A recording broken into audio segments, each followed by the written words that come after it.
ભાવનગરની સ્ટેટ બેંકમાં 1.35 કરોડની છેતરપિંડી, 2 આરોપી ઝડપાયા. પીએમઈજીપી યોજના હેઠળ ખોટા બિલો રજૂ કરી લોન લીધી, 6 સામે ગુનો નોંધાયો.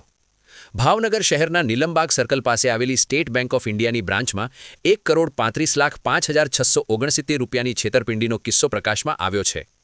બેંકના assistant general manager Kalpesh Rajnikant Jhala દ્વારા નોંધાવવામાં આવેલી ફરિયાદ મુજબ 4 લોન ધારકોએ એજન્ટો સાથે મળીને કેન્દ્ર સરકારની પીએમઈજીપી યોજના હેઠળ લઘુ ઉદ્યોગ શરૂ કરવાના બહાને લોન મેળવી હતી.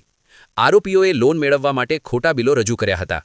તપાસ દરમિયાન બહાર આવ્યું છે કે લોનની રકમ મશીનરી કે સ્ટોક ખરીદવા માટે ઉપયોગમાં લેવાના બદલે આરોપીઓએ પોતાના અંગત હેતુઓ માટે ખર્ચી નાખી હતી, તેમજ બેંકમાં લોનની રકમ જમા કરાવી નહોતી.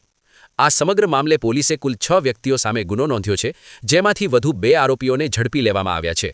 પોલીસ દ્વારા અન્ય આરોપીઓની શોધખોળ હાથ ધરવામાં આવી છે અને વધુ તપાસ ચાલુ છે.